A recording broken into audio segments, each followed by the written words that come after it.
우리의 사고와 행동을 결정짓는 것이 있습니다. 그것은 세상을 어떤 눈으로 보느냐, 즉 세상을 바라보는 관점이 우리의 사고와 행동을 결정짓게 하는데, 이를 다른 말로 바꾸어 말하면 삶의 틀이라고 말합니다. 이 삶의 틀은 동일한 문화권에 소속된 사람들이 같은 사건을 만나도 개인이 어떤 틀을 가지고 있느냐에 따라서 상황을 다르게 해석합니다. 그래서 삶의 틀은 각 개인의 삶의 내용을 결정짓는 중요한 통로가 됩니다.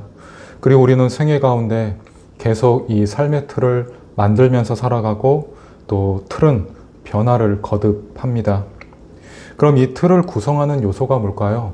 첫 번째는 내가 나를 바라보는 자아관, 두 번째는 그러한 내가 세상을 바라보는 세계관, 세 번째는 눈에 보이는 가시적인 현상이나 정신 상태, 정신 세계에서 가장 의미 있다고 생각하는 가치관, 이 세 요소가 이 삶의 틀을 구성합니다. 혹시 우리 주변에 저 사람 변한 것 같다, 사람이 달라진 것 같다 라고 생각이 든다면 그것은 그 사람의 자아관, 세계관, 가치관이 변했음을 의미합니다. 지금 소개시켜드리는 두 가문을 아마 한 번쯤은 들어보셨을 것 같은데, 미국의 막스 주쿠스 가문과 조나단 에드워드 가문을 4대에 걸쳐 200년 동안 이 두 사람을 통해서 어떤 후손이 배출됐는지를 비교했는데, 먼저 이 막스 가문은 310명의 거리 불황자, 440명의 방탕한 생활자, 130명은 평균 13년의 징역을 산 범죄자, 7명은 살인자, 3분의 1은 정신병을 앓았으며 절반 이상이 문맹자, 마약사범, 100명은 알코올 중독자, 60명은 상습 절도범, 190명의 매춘부를 배출해 냈습니다. 그의 가계가 미국 정부에 끼친 손해를 돈으로 환산하면 약 125만 달러, 우리나라 돈으로 18억 정도 된다고 합니다. 반면 조나단 에드워드 가문은 300여 명의 목사, 선교사, 신학교수, 120명의 대학 교수, 110명의 변호사, 30명의 판사, 60명의 작가, 14명의 대학 총장, 3명의 국회의원, 1명의 부통령을 배출해냈습니다. 그의 가문이 미국 정부에 손해를 끼친 사람은 아무도 없었습니다. 그런데 이 사람들 모두 어릴 때부터 이런 사람이 될 거라고 생각해서 결단하고 성장해서 범죄자가 되고 목사가 된 사람은 아무도 없었습니다. 그렇다면 이 두 가문이 이처럼 극명의 대조를 이루게 된 배경이 뭘까요? 그것은 바로 개인이 가지고 있는 이 삶의 틀이 그들로 하여금 범죄자가 되게 했고 목사가 되게 했던 것입니다. 오늘 본문은 모세의 소명장입니다. 그런데 하나님께서 그를 부르실 때 모세의 대답이 다른 선지자들과는 사뭇 달랐습니다. 그 말은 방금 우리가 읽은 나는 누구입니까? 입니다. 모세가 성장한 애굽은 고대 근동 지역에서 가장 아름다운 문화와 전통이 있던 나라였고, 주변의 열강 중에 우위에 설 만큼 탄탄한 군사력과 지략을 갖추고 있던 나라였습니다. 그런데 여기 그 애굽의 핵심부에 모세가 있었습니다. 그는 40년 동안 왕자의 신분으로 살았고 그 광야에서 다시 40년을 목동으로 살게 됩니다. 갑자기 자기 삶의 형태가 바뀐 겁니다. 모르긴 몰라도 그는 목동으로 살면서 계속 고민했을 겁니다. 왕자였던 내가 지금은 짐승의 오물이나 치우고 있는 사람인가? 그는 더 이상 군사를 이끄는 지휘관이 아닙니다. 그는 목동일 뿐입니다. 왕자로서의 삶의 틀을 가지고 있던 모세, 그는 지금 자기 자신에 대해서 혼란을 겪고 있습니다. 그리고 어느덧 40년이 지났고 이제는 광야에 적응이 됐지만 그의 마음 깊은 곳에는 여전히 나는 누구인가? 이 질문이 끊임없이 그를 혼란스럽게 했습니다. 바로 정체성에 대한 혼란인 것이죠. 그리고 마침내 이 질문에 자신은 답을 내릴 수 없다고 결론을 내리게 됩니다. 여러분은 나는 누구인가 스스로 질문해 보신 적 있습니까? 만약 누군가 여러분에게 당신은 누굽니까? 묻는다면 여러분은 어떻게 대답하시겠습니까? 우리는 인생을 살면서 이 질문의 답을 찾지 못한다면 끊임없이 번민하고 혼돈 속에 살아가게 될 겁니다. 그래서 답을 찾아야 되는 거죠. 그리고 그 해답을 찾기 위한 그 과정 가운데 반드시 해결하고 넘어가야 될 관문이 내가 나를 어떤 사람으로 인식하고 있는가를 점검해 봐야 됩니다. 칼빈은 기독교 강요에서 인간이 신을 알기 위해서는 먼저 인간에 대한 바른 이해가 선행되어야 한다고 말합니다. 여러분은 여러분 자신이 어떤 사람이라고 생각합니까? 만약 여러분 중에 자신을 정의한 분이 있다면 그렇다면 여러분은 여러분 스스로 정의한 나는 어디에서 시작됐고 그러한 나를 어떻게 소유하게 된 걸까요? 첫 번째는 부모라는 환경을 통해서입니다. 부모가 가진 자아관을 슬하에 있는 자녀가 그대로 물려받는 거죠. 두 번째는 부모로부터 받는 사랑으로 자아관을 형성하고, 세 번째는 부모에게 받는 칭찬과 꾸중을 통해서 자아관을 형성하게 됩니다.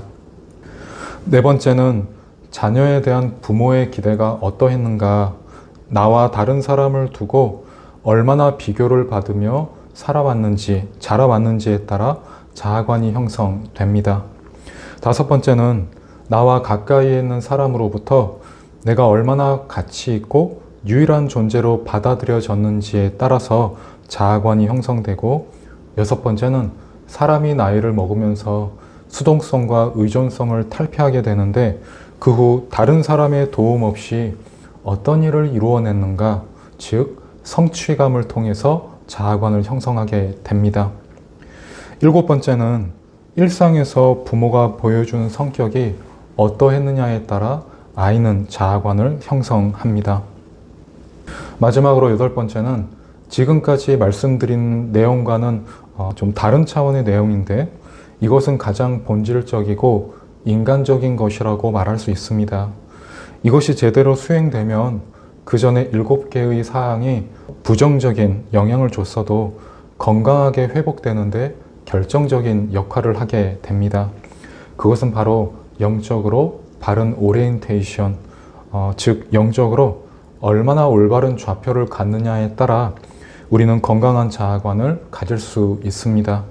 여기서 올바른 좌표란 두 가지를 말하는데, 첫 번째는 하나님의 이 강력한 임재를 경험해야 한다는 것과, 두 번째는 신자에게 하나님의 말씀으로 위로해주고 그가 지고 있는 삶의 무거운 짐을 함께 지탱해주는 참되고 따뜻한 목회자를 만나는 게 중요합니다. 왜냐하면 신자는 이 목회자를 통해 하나님을 보기 때문이죠. 지금까지 말씀드린 이 8가지를 통해 우리는 우리의 자아관을 확립하게 됩니다. 그렇다면 자기 정체감이 삶 가운데 어디까지 영향을 미치는 걸까요?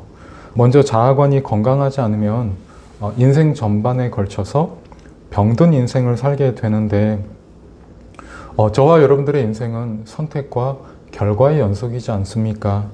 그런데 상처가 많은 분들은 선택할 때 병든 선택을 하는 경우가 있어서 원하지 않는 결과를 얻을 때가 많습니다. 하나님과의 관계도 자신이 가지고 있는 이 자기상이 결정적인 역할을 하는데, 자기상이 건강하지 않으면 하나님과의 관계도 건강하게 맺기 어렵고 하나님을 인격적으로 만나는 것도 쉽지 않습니다. 뿐만 아니라 세상도 삐딱하게 보고 감정 기복이 심해서 사람들과 좋은 관계를 맺는 데 있어서도 고전합니다. 여러분은 여러분 자신을 어떤 사람으로 인식하고 있습니까? 건강한 자아관을 가지고 있나요? 캐나다 퀸스대 연구진에 의하면 하루 동안 인간의 머릿속에 스쳐 지나가는 생각이 약 6,000회 정도 된다고 합니다. 이 정보를 토대로 우리의 일상을 살펴볼 때 가끔 이런 적 없었습니까? 아무 이유 없이 기분이 들뜬다던가 혹은 가라앉아 있고 또 아무 이유 없이 짜증이 난 적은 없으셨나요? 흥미로운 건 머리에서 순간 떠오르는 생각이 당시 자기의 이슈와 맞물리면 감정을 만들어내고 그 감정은 평소에 내가 했던 언어와 행동에서 일탈하게 만드는데 이러한 경향을 Personality Multiplicity, 한국어로 성격의 다중성이라고 합니다. 이러한 이유로 직장에서 어려움을 이야기할 때 업무보다 사람 때문에 힘들다고 하는 거죠. 그렇다면 이처럼 하루에도 수십 번 변하는 사람들이 우리에게 하는 말, 다시 말해서 그들이 말하는 내가 진짜 내가 맞을까요? 일본 후쿠이 대학의 교수이자 정신의학자인 도모다 아케미 교수에게 초등학생쯤 돼 보이는 여자아이가 찾아왔습니다. 이 아이에게는 보통의 사람들처럼 멀쩡한 자기 이름을 가지고 있었는데 거의 매일 부모가 이 아이에게 넌 쓰레기야 라고 말했다고 해요. 덕분에 이 아이의 이 정신 상태는 매우 피폐해져 있었고 심리 상담을 받는데 많은 시간을 할애하게 됩니다. 목사님, 어떻게 말 한마디에 사람의 정신이 이상해집니까? 사람은 그렇게 약하지 않습니다. 이상해집니다. 의학적으로 말하면 병이 드는 건데 우리 마음은 얇은 유리 그릇 같아서 작은 충격에도 금이 가고 깨지거든요.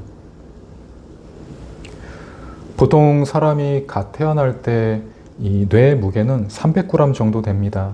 그 후 몸이 성장하면서 뇌도 함께 성장하는데 이 과정 중에 사람의 뇌는 생존 요령을 자연스럽게 습득해 갑니다. 특히 태아기부터 사춘기까지 뇌가 외부 영향에 민감해지는 시기고 만 3세 이전에 이 아동의 정체성과 성격이 결정되는데 이 아이가 이 시기에 극도의 스트레스를 받으면 뇌는 어떻게 해서든 그 고통에 적응하기 위해서 스스로 변형해 버립니다. 동그랗던 뇌가 이 세모나 네모의 모양으로 바뀌는 거죠. 그 결과 이 뇌의 기능에도 영향을 미쳐서 아이의 정상적인 성장은 기대하기 어렵고 죽는 날까지 이 마음이 자기 의지대로 움직여주지 않습니다.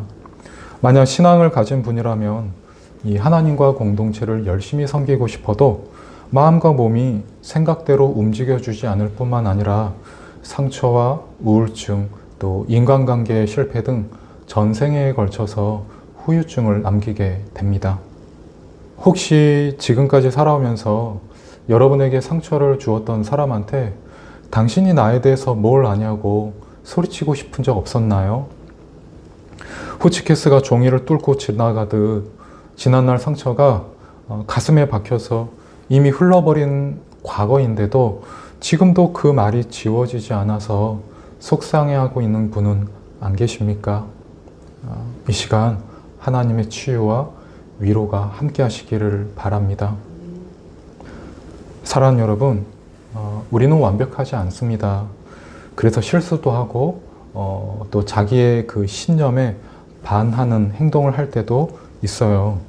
이때 성품이 착한 사람일수록 죄책감에 시달리거나 자책하는 경우가 많은데 여러분, 과거는 지나갔습니다.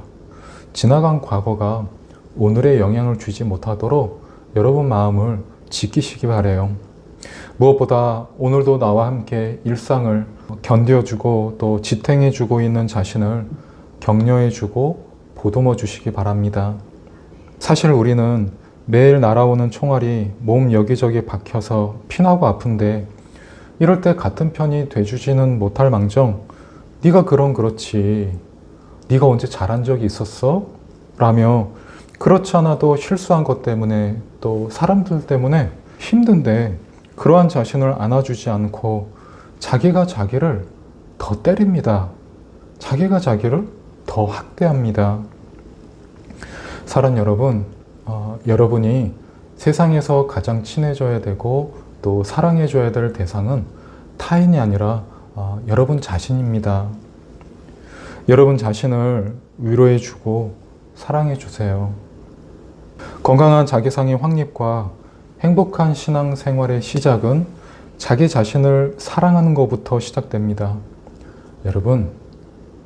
여러분은 쓰레기가 아닙니다. 여러분 한 분 한 분은 귀한 사람이고 또 자기 가치를 증명하지 않아도 존재만으로도 충분히 사랑받을 자격이 있는 하나님의 자녀, 하나님의 사람이라는 것을 잊지 마시기 바랍니다. 그걸 증명하기 위해서 하나님께서 예수님을 저와 여러분에게 보내주시지 않았습니까? 애굽에서 모세는 자존감이 높거나 건강한 자기상을 소유한 사람도 아닌 그저 자아가 팽창해서 사람을 죽였던 야만적인 모세였다면 이곳 광야에서 진정한 인간다움을 소유한 모세, 무엇보다 리더로서 갖추어야 할 덕목, 바로 세상에서 온유함이 승한 모세로 변화되고 있었습니다. 그러나 모세는 자신이 바뀌고 있는 걸 몰랐어요. 그래서 방황하죠. 결국 그는 자기가 자기를 손에서 놔버립니다. 아침에 눈이 떠지니까 일어나고 배가 고프니까 먹고 또 졸리니까 자고 그에게 인생은 그다지 귀하지 않았습니다. 자기마저 자기를 포기해버린 거죠. 지금 이 설교를 듣고 있는 분 중에 혹시 예기치 못한 상황 때문에 절망하고 있는 분은 안 계신가요? 나는 너무 힘들어서 기도했는데 하나님께 공감받지 못한다는 서운함 때문에 기도할 힘을 잃어버린 분은 안 계십니까? 여러분, 가슴이 부풀어 오를 때까지 크게 숨을 들이쉬고 내쉬어 보시기 바래요. 사는 여러분, 하나님은 여러분이 흘리는 그 눈물의 기도를 결코 외면하지 않으십니다. 시편 23편 4절에 내가 사망의 음침한 골짜기로 다닐지라도 해를 두려워하지 않을 것은 주께서 나와 함께 하시기 때문이라고 말씀하고 있습니다. 우리는 자신을 객관화해서 보기란 쉽지 않고 우리는 우리의 미래를 알 수 없습니다. 이 점이 인간의 한계인데 하나님이 광야와 과정, 시간 속에서 모세를 변화시켜 목동에서 국가의 리더로 자리를 옮기신 것처럼 우리도 일상이라는 광야, 과정, 시간 그 속에서 하나님이 하나님의 사람으로 변화시켜서 축복의 자리로 우리를 옮겨주실 겁니다. 중요한 건 내가 머문 그 자리에서 이탈하지 않고 하나님을 기다려야 된다는 것과 하나님이 우리를 인도해 주실 것을 믿어야 된다는 겁니다. 사랑 여러분, 어려울 때일수록 눈에서 펼쳐지고 있는 현상에 마음을 빼앗기지 마시고 힘들 때일수록 하나님을 붙잡으시기 바래요. 그리고 하나님이 우리를 실패로 끝나게 내버려 두지 않을 거라는 믿음을 붙드십시오. 그 믿음이 저와 여러분을 축복의 자리로 인도해 줍니다. 모세는 하나님이 그에게 주신 사명을 통해 인생의 가치를 깨달았고 하나님과의 만남을 통해 진정한 자기 자신을 발견했습니다. 주변 사람들이 말하는 나, 그게 내가 아니라 하나님이 말씀하시는 나, 그것이 바로 내 존재에 대한 답입니다. 모세는 이 질문에 답을 얻었고 그 후 더 이상 방황하지 않았습니다. 물론 그는 광야에서 보낸 40년이 시간을 허비했고 실패의 결과물이라고 생각했습니다. 그러나 하나님을 만난 그 40년은 새로운 싹이 돋아나고 있던 시간이었다는 것을 비로소 깨달았습니다. 무엇보다 하나님과의 만남을 통해 자기 인생의 목적과 목표가 선명해졌습니다. 그 이스라엘을 출애굽시키고 광야에서 하나님 백성다운 삶을 살 수 있도록 가르칩니다. 지난 40년은 오늘의 모세를 만들기 위한 하나님의 큰 그림이었던 것이죠. 여러분, 자신을 누구라고 생각합니까? 그리고 여러분의 자기상은 어디에서 발견한 겁니까? 사람들이 내 일면을 보고 평가한 내가 정말 내가 맞습니까? 만약 그게 내가 아니라면 그렇다면 여러분은 누굽니까? 사랑 여러분, 우리도 모세처럼 하나님을 만나야 되지 않을까요? 왜냐하면 하나님이 우리가 누구인지와 우리의 미래를 알고 계시기 때문입니다. 한 걸음 더 나아가 주 안에 있을 때 우리는 방황하지 않습니다. 왜냐하면 삶의 의미를 발견했기 때문입니다. 주님과의 만남을 통해 자신이 누구인지를 발견하고 사명자로 삶을 살다 간 모세처럼 우리도 주님과의 만남을 통해 하나님의 거룩한 사명자로 사는 힐링교회의 성도들이 되기를 예수 그리스도의 이름으로 소망하고 축복합니다.